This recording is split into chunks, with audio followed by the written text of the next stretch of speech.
ಇದಾದ ಮೇಲೆ ರಾವಣ ಸತ್ತ ಮೇಲೆ ವಿಭೀಷಣ ಸೀತೆಯನ್ನು ಕರ್ಕೊಂಡು ಬಂದ.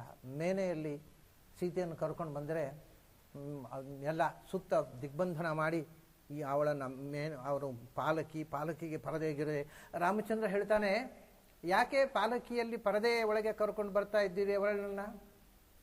ವೃತ್ತಮಾವರಣಂ ಸ್ತ್ರೀಯಾಹ, ಹೆಣ್ಣಿಗೆ ಆವರಣ ಪರದೆಗಳಲ್ಲ, ಗೋಡೆಗಳಲ್ಲ, ಅವಳ ಕ್ಯಾರೆಕ್ಟರ್ ಅವಳಿಗೆ ಆವರಣ. ಕ್ಯಾರೆಕ್ಟರ್ ಇಲ್ಲದೆ ಹೆಣ್ಣಿಗೆ ಎಷ್ಟು ಬಟ್ಟೆ ಸುತ್ತಿದ್ರೆ ಏನು ಉಪಯೋಗ? ಆದ್ದರಿಂದ ಈ ಪರದೆಗಳನ್ನು ತೆಗೀರಿ. ಈ ಹೆಣ್ಣಿಗೋಸ್ಕರ ಲಕ್ಷ ಲಕ್ಷ ಕೋತಿಗಳು ಬಂದಿದ್ದಾರೆ ಇಲ್ಲಿ, ಇವಳನ್ನು ಬಂಧನದಿಂದ ಬಿಡುಗಡಿಸಬೇಕು ಅಂತ. ಯಾವ ಹೆಣ್ಣಿಗೋಸ್ಕರ ಇಷ್ಟು ಕಪಿಗಳು ಬಂದಿದ್ದಾರೆ ಅವರೆಲ್ಲ ನೋಡಲಿ ಅವಳನ್ನು ಯಾಕೆ ಮುಚ್ಚಿ ತರ್ತಾ ಇದ್ದೀರಿ? ಬಾಲಕಿಯಿಂದ ಕೆಳಗಿಳಿಸಿ ನಡ್ಕೊಂಡು ಬರಲಿ ಅವಳು ಒಂದಾರಾಮ. ಅದಕ್ಕೂ ಯಾರಿಗೂ ಏನೂ ಅನಿಸಲಿಲ್ಲ. ಬಂದಳು ಸೀತೆ, ನೆಲದಲ್ಲಿ ನಡ್ಕೊಂಡು ಬಂದಳು. ಹತ್ತಿರ ಬಂದರೆ, ನನಗೆ ನಿನ್ನ ಅಗತ್ಯ ಇಲ್ಲ, ನಾನು ನಿನಗೋಸ್ಕರ ಬಂದದ್ದಲ್ಲ, ನೀನು ರಾವಣನ ಜೊತೆಗೆ 1 ವರ್ಷ ರಾವಣನ ರಾಜಧಾನಿಯಲ್ಲಿ ಬಂದಿಯಾಗಿದ್ದ ಆಕೆ, ನೀನು ಎಲ್ಲಿ ಬೇಕಾದರೂ ಹೋಗಬಹುದು, ನನಗೆ ನಿನ್ನ ಅವಶ್ಯಕತೆ ಇಲ್ಲ. ನನಗೆ ಅನ್ಯಾಯ ಮಾಡಿದಂಥ ರಾವಣನಿಗೆ ಶಿಕ್ಷೆ ಕೊಡಬೇಕಿತ್ತು, ಕೊಟ್ಟೆ, ಆಯಿತು, ನನ್ನ ಕೆಲಸ ಮುಗೀತು, ನೀನು ಹೊರಟು ಹೋಗು ಅಂತ ಅಂದ ರಾಮ. ಇದು ಬಹಳ ವಿಚಿತ್ರವಾಗಿ ರಾಮಾಯಣದಲ್ಲಿ ನಮಗೆ ಅರ್ಥವಾಗದಂಥ ಒಂದು ಪ್ರಸಂಗ. ಮುಂದೆ ಕಾಡಿ ಕಳಿಸುವುದಕ್ಕಿಂತಲೂ ಇದು ಲಂಕೆಯಲ್ಲಿ ಸೀತೆ ಬಂದಾಗ ಯಾರಿಗೋಸ್ಕರ ಲಂಕೆಗೆ ಹೋಗಿದ್ದನೋ, ಯಾರಿಗೋಸ್ಕರ ರಾತ್ರಿಗಳನ್ನು ಜಾಗರವಾಗಿ ಕಳೆದಿದ್ದನೋ, ಯಾರಿಗೋಸ್ಕರ ನನ್ನ ಸೀತೆ ಎಲ್ಲಿದ್ದೀಯಾ ಅಂತ ಕಾಡಿನ ಮರಗಳಲ್ಲಿ ಗಿಡ ಬಳ್ಳಿಗಳಲ್ಲಿ ಹಕ್ಕಿ ಪ್ರಾಣಿಗಳಲ್ಲಿ ಕೇಳಿದ್ದನೋ, ಒಂದು ಜಿಂಕೆಯನ್ನು ನೋಡಿದರೆ ಸೀತೆಯನ್ನು ನೆನಪಿಸ್ಕೊಳ್ತಿದ್ದ. ಅದರ ಕಣ್ಣು, ನನ್ನ ಸೀತೆಯ ಕಣ್ಣು ಹೀಗೆ ಇತ್ತು. ಹೀಗೆ ಒಂದೊಂದು ಪ್ರಾಣಿಯನ್ನು ನೋಡಿದಾಗ ಸೀತೆಯನ್ನು ನೆನಪಿಸ್ಕೊಳ್ತಾ ಸೀತೆಯನ್ನು ಕನವರಿಸ್ತಾ ಇದ್ದ ರಾಮ. ಸೀತೆ ಎದುರು ಬಂದು ನಿಂತಾಗ, ನನಗೆ ನಿನ್ನ ಅಗತ್ಯ ಇಲ್ಲ, ಹೊರಟು ಹೋಗು ಅಂತ ತೀರಾ ಅನಾಗರಿಕವಾಗಿ ಸೀತೆಯನ್ನು ತಿರಸ್ಕಾರ ಮಾಡಿದ. ಯಾಕೆ? ಇದಕ್ಕೆ ನಾನು ಹೇಳಿದೆ, ವಾಲ್ಮೀಕಿ ಒಂದು ಗಾಢವಾದ ಮೌನದಿಂದ ಸೀತೆ ತಿರಸ್ಕಾರ ಮಾಡಿದಾಗ ಹೇಳ್ತಾಳೆ, ರಾಮಚಂದ್ರನಿಗೂ ಬೇಡಾಗಿದ್ದರೆ ನನಗೂ ಬದುಕುವುದು ಬೇಕಿಲ್ಲ, ನನಗೆ ಚಿತೆ ಸಿದ್ಧ ಮಾಡಿ ನಾನು ಬೆಂಕಿಗೆ ಹಾರ್ತೇನೆ ಅಂತ ಹೇಳ್ತಾಳೆ. ರಾಮಚಂದ್ರ ಹೇಳ್ತಾನೆ ಲಕ್ಷ್ಮಣನ ಹತ್ರ, ಲಕ್ಷ್ಮಣ ಅಗ್ನಿ ಸಿದ್ಧ ಮಾಡು, ಹಾರ್ತಾಳಂತೆ ಅವಳು, ಹಾರಲಿ, ಅಗ್ನಿ ಸಿದ್ಧ ಮಾಡು. ಲಕ್ಷ್ಮಣನಿಗೂ ಕೂಡ ಸಿಟ್ಟು ಬರ್ತದೆ ರಾಮನ ಮೇಲೆ. ಅಣ್ಣ ಈ ಥರ ಎಂದೂ ಮಾಡಿದವನಲ್ಲ, ಯಾಕೆ ಹೀಗೆ ಮಾಡ್ತಾನೆ? ಬಹಳ ಅಲ್ಲಿ ಸೀತೆ ಲಕ್ಷ್ಮಣನ ಹತ್ರ ಮಾತಾಡಿದ್ದು ಎಷ್ಟು ಅಸಹಜವೋ ಅದಕ್ಕಿಂತಲೂ ಅಸಹಜವಾದ ರೀತಿಯಲ್ಲಿ ಇಲ್ಲಿ ರಾಮ ನಡ್ಕೊಳ್ತಾನೆ. ನನಗೆ ನಿನ್ನ ಅವಶ್ಯಕತೆ ಇಲ್ಲ. ಏನು ಮಾಡಬೇಕು? ಒಬ್ಬ ಹೆಣ್ಣು ರಾಮನಿಗೋಸ್ಕರ ಪ್ರತಿ ಕ್ಷಣ ಪರಿತಪಿಸಿದಂಥ ಒಂದು ಜೀವ, ರಾಮನೇ ನನಗೆ ನಿನ್ನ ಅಗತ್ಯ ಇಲ್ಲ, ನೀನು ರಾಕ್ಷಸರ ಮನೆಯಲ್ಲಿ ಇದ್ದವಳು, ಎಲ್ಲಿ ಬೇಕಾದರೆ ಅಲ್ಲಿ ಹೋಗು, ನಿನಗೆ ಯಾರು ಬೇಕೋ ಅವ್ರ ಜೊತೆ ಹೋಗು, ಇಷ್ಟು ಕೆಟ್ಟದಾಗಿ ಮಾತಾಡಿದ ರಾಮ. ಏನು ಮಾಡಬೇಕು ಸೀತೆ? ಮತ್ತು ರಾಮ ಎಂದೂ ಹಾಗೆ ಮಾತಾಡುವನಲ್ಲ. ಒಂದು ವಿಷಯ ಏನು ಅಂದರೆ, ಅವನ ಸ್ವಭಾವ ಏನು ಅಂದರೆ, ಪರುಷಂ ಪ್ರೋಚ್ಯಮಾನೋಪಿ ನೋತ್ತರಂ ಪ್ರತಿಪದ್ಯತೆ ಅಂತ ರಾಮನ ಕ್ಯಾರೆಕ್ಟರ್ ಹೇಳುವಾಗ, ಅವರು ಯಾರಿಗೂ ಕೆಟ್ಟ ಮಾತು ಆಡಿಯೇ ಗೊತ್ತಿಲ್ಲ ಅವನಿಗೆ ಯಾರಾದರೂ ಕೆಟ್ಟ ಮಾತು ಆಡಿದರೂ ಅದಕ್ಕೆ ಉತ್ತರ ಕೊಡ್ತಿರ್ಲಿಲ್ಲ ಅಂತ. ಯಾಕೆಂದರೆ ಅಷ್ಟೇ ಕೆಟ್ಟ ಭಾಷೆಯಲ್ಲಿ ಉತ್ತರ ಕೊಡಬೇಕಾಗತ್ತೆ, ಸೈಲೆಂಟ್ ಆಗಿರ್ತಿದ್ದ ಅಂತ. ಯಾವತ್ತೂ ಯಾರ ಬಗ್ಗೆಯೂ ಕೆಟ್ಟ ಮಾತಾಡಿ ಗೊತ್ತಿಲ್ಲದ ರಾಮಚಂದ್ರ ತಾನು ಜೀವನದಲ್ಲಿ ಅತ್ಯಂತ ಅತಿಶಯವಾಗಿ ಪ್ರೀತಿಸಿದ ಒಂದು ಹೆಣ್ಣಿನ ಬಗ್ಗೆ, ಅಂದರೆ ತಾನು ಕೈ ಹಿಡಿದ ತನ್ನ ಪತ್ನಿಯ ಬಗ್ಗೆ ಇಷ್ಟು ಕೆಟ್ಟ ಮಾತು ಹೇಗೆ ಆಡಿದ? ಅದು ಲಕ್ಷ್ಮಣನಿಗೂ ಅರ್ಥವಾಗದೆ ಲಕ್ಷ್ಮಣನು ಕೂಡ ಗಾಬರಿಯಾದ ಅಂತ ಇಷ್ಟು ಮಾತ್ರ ವಾಲ್ಮೀಕಿ ಹೇಳಿ ಆ ಕಥೆಯನ್ನು ಸೈಲೆನ್ಸ್ನಲ್ಲಿ ಮುಗಿಸಿಬಿಡ್ತಾರೆ. ಅದು 2 ಕಾರಣಗಳಿವೆ ಇಲ್ಲಿ. ಏನು ಗೊತ್ತಾ? ಈ ಕಥೆಯಲ್ಲಿ ಒಂದು ಸಾಹಿತ್ಯದ ಮುಖ ಇದೆ, ಒಂದು ಕಾವ್ಯದ ಮುಖ, ಒಂದು ಅಧ್ಯಾತ್ಮದ ಮುಖ ಇದೆ. ನಮಗೆ ರಾಮನ ಕಥೆ ಅಂದರೆ ಬರೇ ಕಾವ್ಯ ಅಷ್ಟೇ ಅಲ್ಲ, ಅದು ಒಂದು ಅವತಾರದ ಕಥೆ, ಭಗವಂತನ ಅವತಾರದ ಕಥೆ. ಸೊ ಇದನ್ನು 2 ದೃಷ್ಟಿಯಿಂದ ಪ್ರಾಚೀನರು ನೋಡಿದ್ದಾರೆ. ಒಂದು ಕಾವ್ಯವಾಗಿ, ರಾಮಾಯಣ ಕಾವ್ಯವಾಗಿ ಅದು ರಸಸಂಧಿ ಆಗಬೇಕಾಗಿದ್ದರೆ ನಿಮಗೆ ಅದರ ಅಧ್ಯಾತ್ಮದ ಮುಖ ಗೊತ್ತಿರಬಾರದು. ಬರೇ ಅದು ಸೀತೆಯನ್ನು ರಾವಣ ಅಪಹಾರ ಮಾಡಿದ, ರಾಮನಿಗೋಸ್ಕರ ಸೀತೆ ಹಲಬಿದಳು ಅಲ್ಲ, ರಾಮ ಅಂದರೆ ಸಾಕ್ಷಾತ್ ವಿಷ್ಣು, ಸೀತೆ ಅಂದರೆ ಸಾಕ್ಷಾತ್ ಲಕ್ಷ್ಮಿ, ಅವರಿಗೆಲ್ಲ ಗೊತ್ತಿತ್ತು. ನಾಟಕ ಆಡಿದ ರಸವೇ ಬರೋದು, ರಸಭಂಗ ಆಗಿಬಿಡುತ್ತೆ. ಅದು ನಿಮಗೆ ಕಾವ್ಯದ ರಸವನ್ನು ನೀವು ಆಸ್ವಾದ ಮಾಡಬೇಕಾಗಿದ್ದರೆ ರಾಮ ದೇವರ ಅವತಾರ, ಸೀತೆ ಲಕ್ಷ್ಮಿಯ ಅವತಾರ, ಇದನ್ನು ಮರೆತು ಬಿಟ್ಟು ಒಂದು ಮನುಷ್ಯ ಸಹಜವಾದಂಥ ಪ್ರೇಮದ ಕಥೆಯಾಗಿ ಅದನ್ನು ಓದಬೇಕು. ವಾಲ್ಮೀಕಿ ಆ ಕಾವ್ಯದ ಸೌಂದರ್ಯವನ್ನು ಉಳಿಸುವುದಕ್ಕೋಸ್ಕರ ಎಷ್ಟೋ ಸಂದರ್ಭದಲ್ಲಿ ಮೌನವಾಗಿ ಅದು ನಮಗೆ ಆ ರಸದ ನಿರ್ಭರತೆಯಲ್ಲಿ ನಮ್ಮನ್ನು ಮುಳುಗಿಸಿ ತಾನು ಸೈಲೆಂಟ್ ಆಗಿ ಕೂತ್ಬಿಡ್ತಾನೆ. ನಿಮಗೆ ಅದರ ಹಿಂದೆ ಇರತಕ್ಕಂಥ ಎಲ್ಲೋ ಒಂದು ಕಡೆ ಹೇಳ್ತಾರೆ, ನಾರಾಯಣನು ರಾಮನಾಗಿ ಅವತರಿಸಿದಾಗ ಲಕ್ಷ್ಮಿ ಸೀತೆಯಾಗಿ ಬಂದ್ಲು ಅಂತ ರಾಮಾಯಣದಲ್ಲಿ ಒಂದೋ ಎರಡೋ ಕಡೆ ಹೇಳಿಬಿಡ್ತಾರೆ. ಅಲ್ಲಿ ಬಿಟ್ಟು ಪಾಸಿಂಗ್ ಸ್ಟೇಟ್ಮೆಂಟು ಪ್ರತಿಯೊಂದು ಕಡೆಯೂ ಅದನ್ನು ಹೇಳ್ಕೊಂಡು ಸಮನ್ವಯ ಮಾಡ್ತಾ ಹೋದರೆ ನಿಮಗೆ ಕಾವ್ಯದ ರಸಾಸ್ವಾದಕ್ಕೆ ಬಹಳ ದೊಡ್ಡ ತೊಂದರೆಯಾಗುತ್ತೆ. ಹಾಗಾಗಿ ನಮಗೆ ಈಗ ಸೀತೆ ಒಬ್ಬಳು ಗಂಡನನ್ನು ಅನನ್ಯವಾಗಿ ಪ್ರೀತಿಸುವ ಒಬ್ಬ ಹೆಣ್ಣುಮಗಳು, ರಾಮ ಹೆಂಡತಿಯನ್ನು ನಿರ್ವ್ಯಾಜವಾಗಿ ಪ್ರೀತಿಸುವ ಒಬ್ಬ ಆದರ್ಶ ಗಂಡ ಅಷ್ಟೇ. ದೇವರು ಅನ್ನೋದನ್ನು ಮರೆತು ನೀವು ಓದಿದಾಗ ಈ ನವರಸ ನಿಷ್ಪತ್ತಿ ಆಗುತ್ತೆ ಆ ಕಾವ್ಯದಲ್ಲಿ, ಇಲ್ಲದಿದ್ದರೆ ರಸಭಂಗ ಆಗುತ್ತೆ. ಅದಕ್ಕೋಸ್ಕರ ವಾಲ್ಮೀಕಿ ಅದನ್ನು ಒಂದು ಕಾವ್ಯವಾಗಿ ನಿರೂಪಣೆ ಮಾಡ್ತಾ ಅದರ ಹಿಂದೆ ಇರತಕ್ಕ ಆಧ್ಯಾತ್ಮಿಕ ಮುಖವನ್ನು ಎಷ್ಟೋ ಕಡೆ ಮುಚ್ಚಿಟ್ಟು ಬಿಡ್ತಾರೆ. ಎಲ್ಲೋ ಒಂದು ಕಡೆ ಹೇಳ್ತಾರೆ ಇದನ್ನು ಅನುಸಂಧಾನ ಮಾಡಿಕೊಳ್ಳಿ ಅಂತ, ಆದರೆ ಎಲ್ಲ ಕಡೆ ಹೇಳೋಲ್ಲ. ಆದರೆ ಈ ಸಮಸ್ಯೆ ವಿದ್ವಾಂಸರನ್ನು ಕಾಡಿತ್ತು. ವಾಲ್ಮೀಕಿಯ ಮೌನ ಬಹಳ ಜನ ವಿದ್ವಾಂಸರನ್ನು ಕಾಡಿತ್ತು. ನಿಮ್ಗೆ ಗೊತ್ತಿದೆ, 16ನೇ ಶತಮಾನದಲ್ಲಿ ಚೈತನ್ಯ ಮಹಾಪ್ರಭುಗಳು ಅಂತ ಒಬ್ಬರು ದೊಡ್ಡ ಸಂತರಿದ್ದರು ಬಂಗಾಳದಲ್ಲಿ. ಅವರು ಕರ್ನಾಟಕಕ್ಕೆ ಬಂದಿದ್ದರು, ನಮ್ಮ ತಮಿಳುನಾಡಿಗೆ ಬಂದಿದ್ದರು. ಆಗ ತಮಿಳುನಾಡು ಏನು ಹೇಳ್ತಿದ್ರು, ಈಗನೇ ಚೆನ್ನೈಗೂ ಬಂದಿದ್ದರು. ಆವಾಗ ಚೆನ್ನೈ ಅಂತಿದ್ರು, ತಮಿಳುನಾಡು ಏನು ಆ ಊರಿಗೆ ಹೆಸರು ಹೇಳ್ತಿದ್ರೋ ಗೊತ್ತಿಲ್ಲ. ಅಂತೂ ತಮಿಳುನಾಡಿಗೆಲ್ಲ ಬಂದಿದ್ದರು, ಕರ್ನಾಟಕಕ್ಕೆ ಬಂದಿದ್ದರು, ಉಡುಪಿಗೆ ಬಂದಿದ್ದರು. ಉಡುಪಿಯ ಕೃಷ್ಣ ದರ್ಶನ ಮಾಡಿದ್ದು ಅವರ ಜೀವನ ಚರಿತ್ರೆಯಲ್ಲಿ ಉಲ್ಲೇಖ ಇದೆ. ಸರಿ, ಅಂಥ ಸಂದರ್ಭದಲ್ಲಿ ಅವರು ತಮಿಳುನಾಡಿನಲ್ಲಿ ಒಮ್ಮೆ ಹೋಗಿದ್ದಾಗ ಚೈತನ್ಯ ಮಹಾಪ್ರಭುಗಳ ಜೀವನ ಚರಿತ್ರೆಯಲ್ಲಿ ಇದು ದಾಖಲೆ ಆಗಿದೆ ಈ ಸಂಗತಿ. ಅವರು ತಮಿಳುನಾಡಿನಲ್ಲಿ ಸಂಚಾರ ಮಾಡ್ತಾ ಇದ್ದಾರೆ. ಬಹಳ ದೊಡ್ಡ ಸಾಧಕರು ಚೈತನ್ಯ ಮಹಾಪ್ರಭುಗಳು, ಅಸಾಧಾರಣ ಸಾಧಕರು. ಎಷ್ಟು ದೊಡ್ಡ ಸಾಧಕರು ಅಂತಂದರೆ ಕೃಷ್ಣ ಭಕ್ತಿಯಲ್ಲಿ ಮೈಮರೆತವರು. ವೃಂದಾವನಕ್ಕೆ ಹೋದರೆ ವೃಂದಾವನದಲ್ಲಿ ಕೃಷ್ಣ ಓಡಾಡಿದ ಮಣ್ಣಿನಲ್ಲಿ ನಾನು ನಡೆಯಬಾರದು ಅಂತ ಹೊರಳಾಡಿದವರು. ಅಂಥ ದೊಡ್ಡ ಭಗವದ್ಭಕ್ತ. ಎಲ್ಲಕ್ಕಿಂತ ಆಶ್ಚರ್ಯ ಏನು ಗೊತ್ತುಂಟು, ಅವರದ್ದು ಒಂದು ಸಂಗತಿ ನಾವು ನೆನಪಿಟ್ಟುಕೊಳ್ಬೇಕು. ಒಬ್ಬ ಭಕ್ತನ ನಿಜವಾದ ಲಕ್ಷಣ, ಅವರು ಚೈತನ್ಯರು ದೊಡ್ಡ ವಿದ್ವಾಂಸರು. ಯಾವುದರಲ್ಲಿ? ವ್ಯಾಕರಣದಲ್ಲಿ. ಅವರು ಬಂಗಾಳದಲ್ಲೇ ಸಂಸ್ಕೃತ ವ್ಯಾಕರಣದಲ್ಲಿ ಬಹಳ ದೊಡ್ಡ ವಿದ್ವಾಂಸರು ಅಂತ ಖ್ಯಾತಿ ಪಡೆದವರು. ಅವರು ಎಷ್ಟು ದೊಡ್ಡ ಗ್ರಾಮೇರಿಯನ್ನು ಅಂದರೆ ವ್ಯಾಕರಣ ಪಾಠ ಕೇಳಬೇಕು ಅವ್ರ ಹತ್ರ, ಬೇರೆ ಯಾರ್ದು ಕೇಳಿ ಉಪಯೋಗ ಇಲ್ಲ. ಅಷ್ಟು ಖ್ಯಾತರಾಗಿ ದೊಡ್ಡ ವ್ಯಾಕರಣ ವಿದ್ವಾಂಸರು. ಆದರೆ ಅವರು ಒಂದು ದಿನ ಇದ್ದಕ್ಕಿದ್ದಂತೆ ಭಗವದ್ಭಕ್ತಿಯ ಒಬ್ಬ ಸಂತ ಆಗಿ ಪರಿವರ್ತನೆಗೊಂಡು ಬಿಟ್ಟರು. ತಮಾಷೆ ಏನಂದರೆ ಆವತ್ತು ವಿದ್ಯಾರ್ಥಿಗಳೆಲ್ಲ ಬಂದಿದ್ದಾರೆ ಪಾಠಕ್ಕೆ. ಏನಪ್ಪ ಪಾಠ? ಏನು ಪಾಠ? ವ್ಯಾಕರಣ ಪಾಠ. ನನಗೆ ವ್ಯಾಕರಣ ಬರೋಲ್ಲ. ಅವರು ಕೊಟ್ಟ ಉತ್ತರ, ನನಗೆ ವ್ಯಾಕರಣ ಬರೋಲ್ಲ. ಅಲ್ಲ, ನಿನ್ನೆ ತನಕ ಹೇಳ್ತಾ ಇದ್ದೀರಿ ಪಾಠ, ಮತ್ತು ಬಂಗಾಳದಲ್ಲಿ ನಿಮ್ಮಷ್ಟು ದೊಡ್ಡ ವ್ಯಾಕರಣ ವಿದ್ವಾಂಸರು ಇಲ್ಲ ಅಂತ ಎಲ್ಲರೂ ಹೇಳ್ತಾರೆ, ನೀವು ವ್ಯಾಕರಣ ಬರೋಲ್ಲ ಅಂದರೆ ಹಾಗೆ.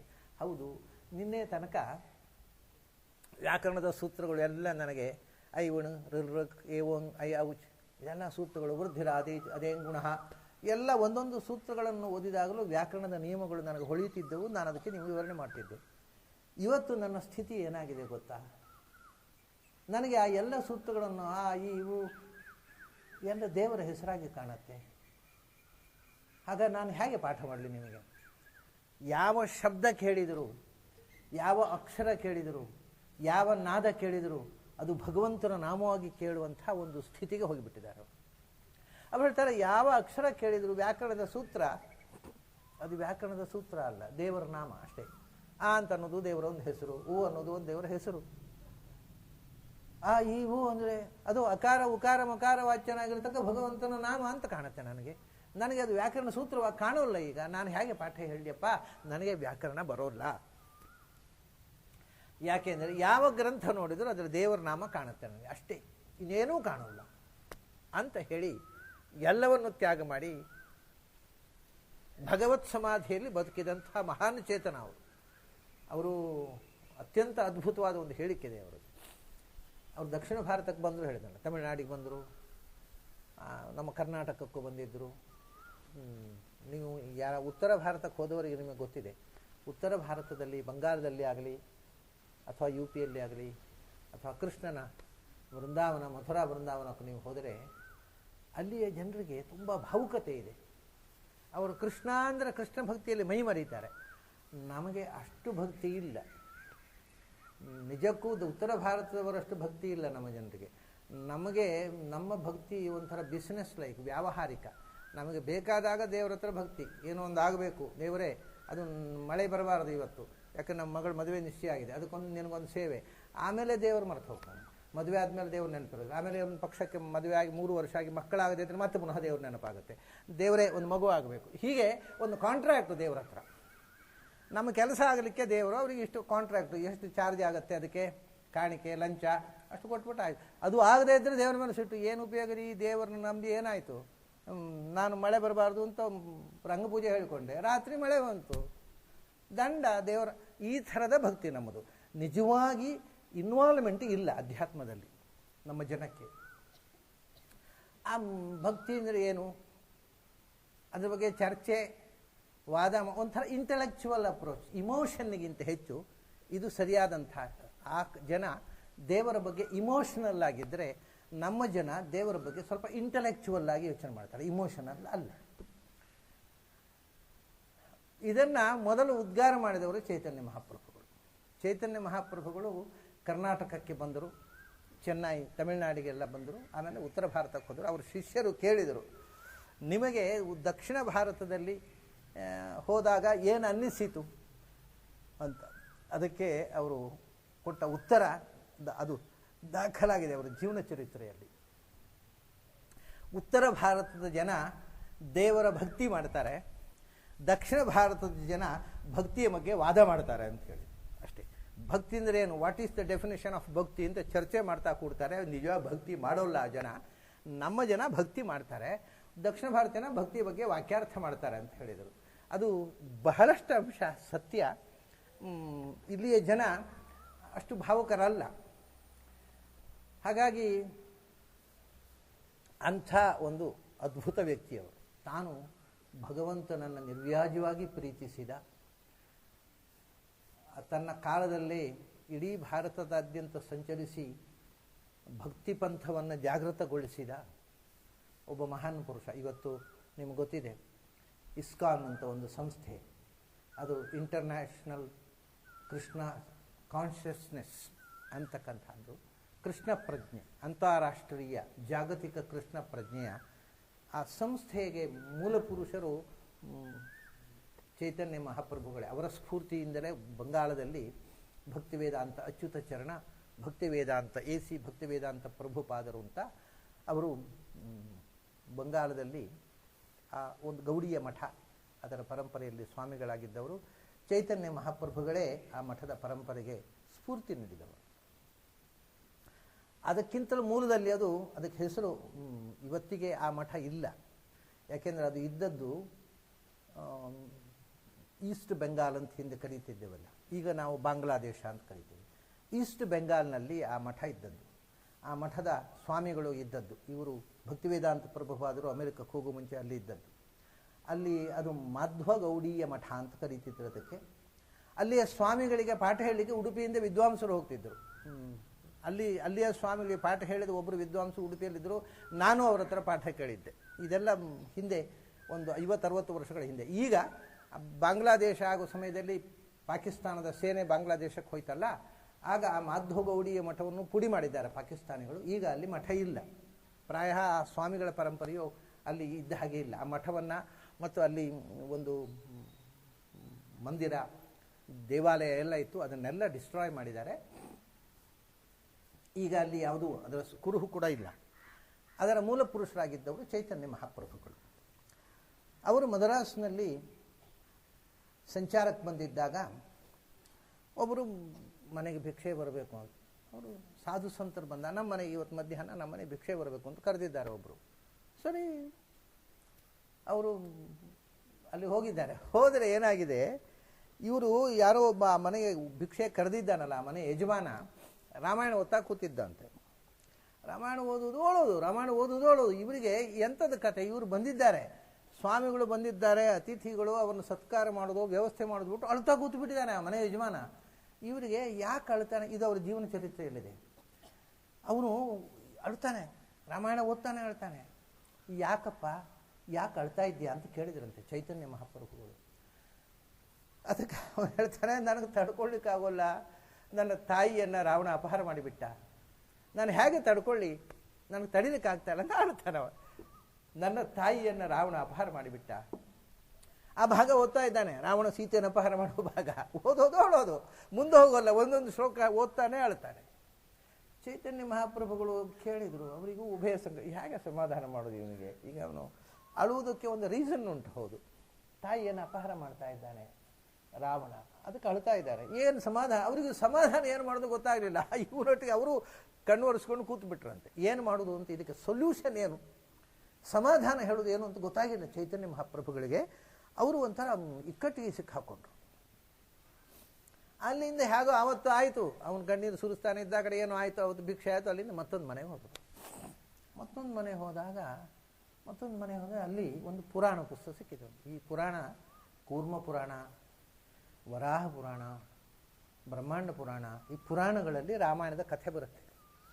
ಪ್ರಸಿದ್ಧವಾದ ರಾಮಾಯಣದ ಕಥೆ ಭಾರತದಲ್ಲೂ ಬರುತ್ತೆ, ಭಾಗವತದಲ್ಲೂ ಬರುತ್ತೆ. ಆದರೆ ಈ ಪುರಾಣದಲ್ಲಿ ಕೂರ್ಮ ಪುರಾಣ, ಬ್ರಹ್ಮಾಂಡ ಪುರಾಣ, ಅಗ್ನಿ ಪುರಾಣ, ವರಾಹ ಪುರಾಣ, ಇದೆಲ್ಲ ಯಾವುದೋ ಒಂದು ಪುರಾಣದ ಪುಸ್ತಕ ಸಿಕ್ಕಿತಂತೆ. ಸರಿ, ಸುಮ್ಮನೆ ಪುರಾಣದ ಪುಸ್ತಕ ಸಿಕ್ಕಿತಲ್ಲ, ಅಲ್ಲಿ ಭಿಕ್ಷೆ ಹೋದವರು ಚೈತನ್ಯ ಮಹಾಪ್ರಭುಗಳು ಪುಸ್ತಕ ಬಿಡಿಸ್ತಾ ಹೋದರು. ಅದನ್ನು ರಾಮಾಯಣದ ಕಥೆ ಬಂತು, ಓದ್ತಾ ಹೋದರು. ಓದ್ತಾ ಹೋದಾಗ ಒಂದು ಹೊಸ ಸಂಗತಿ ಸಿಕ್ಕಿತು ಅವರಿಗೆ. ಅದನ್ನು ಅವರು ಖುಷಿಪಟ್ಟು, ಯಾವ ಭಿಕ್ಷೆ ಮೊದಲು ಹೋದಾಗ ಅವನು ಕಣ್ಣೀರು ತೆಗಿತಾ ಇದ್ನೋ ಆ ಮನೆ ಯಜಮಾನ, ಅವನ ಹತ್ರ ಹೋಗಿ ಆ ಕಥೆ ಹೇಳಿ, ರಾಮಾಯಣದ ವಸ್ತುಸ್ಥಿತಿಯನ್ನು ಹೇಳಿ, ಅವನಿಗೆ ನಿನ್ನ ತಾಯಿಯನ್ನು ರಾವಣ ಅಪಹಾರ ಮಾಡಲಿಲ್ಲ, ಅಳಬೇಡ ಅಂತ ಸಮಾಧಾನ ಮಾಡಿ ಬಂದರು ಅಂತ ಇಷ್ಟವರ ಕಥೆ ಇದೆ. ಸೊ ಈ ಸೀತಾಪಹಾರದ ಬಗ್ಗೆ ಪುರಾಣಗಳಲ್ಲಿ ಒಂದು ಹೊಸ ಬೆಳಕು ಇದೆ. ಅಂದರೆ ರಾಮಾಯಣದಲ್ಲಿ ಅದನ್ನು ಕಾವ್ಯವಾಗಿ ಹೇಗೆ ನಾವು ಆಸ್ವಾದ ಮಾಡಬೇಕು, ಅದನ್ನು ಕೊಟ್ಟರೆ ಅದರ ಸ್ಪಿರಿಚುವಲ್ ಆಸ್ಪೆಕ್ಟ್, ಅದರ ಹಿಂದೆ ಇರತಕ್ಕಂಥ ಒಂದು ಆಧ್ಯಾತ್ಮಿಕವಾದ ಮುಖ ಏನು ಅನ್ನೋದನ್ನು ಅನೇಕ ಪುರಾಣಗಳಲ್ಲಿದೆ.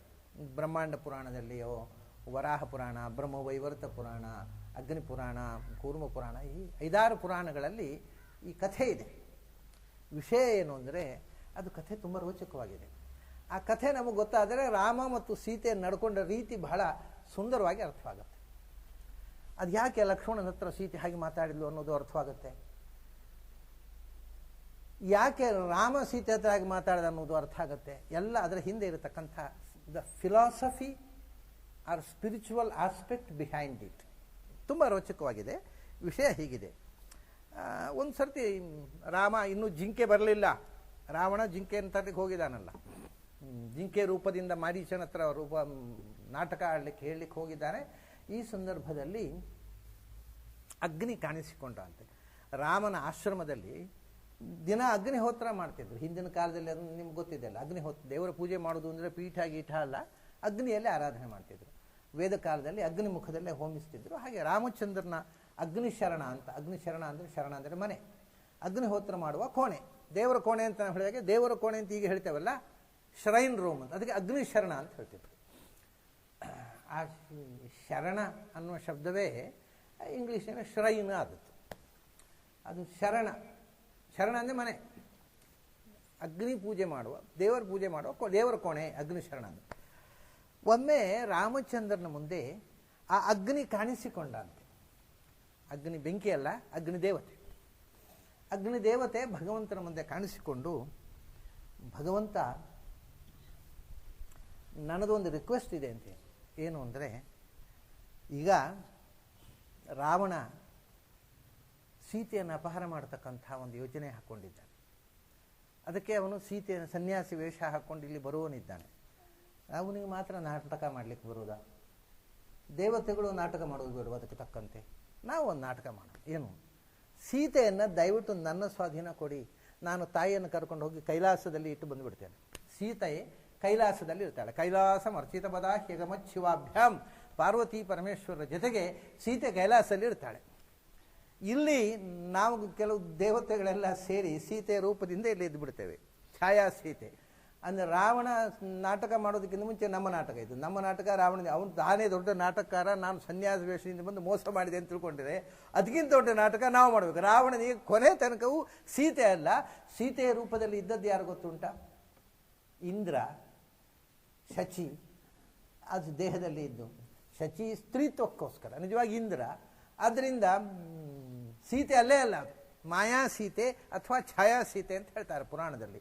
ಸರಿ, ಸೀತೆಯ ರೂಪದಲ್ಲಿ ಕೂತ್ಕೊಂಡು ಅಲ್ಲಿ ರಾವಣ ಬರಲಿಕ್ಕೆ, ಈಗ ಅಪಹಾರ ಮಾಡಲಿಕ್ಕೆ ರಾವಣ ಬರಬೇಕಲ್ಲ, ಅದಕ್ಕೆ ಈ ಛಾಯಾ ಸೀತೆ ಬೈದದ್ದು ಲಕ್ಷ್ಮಣನನ್ನು.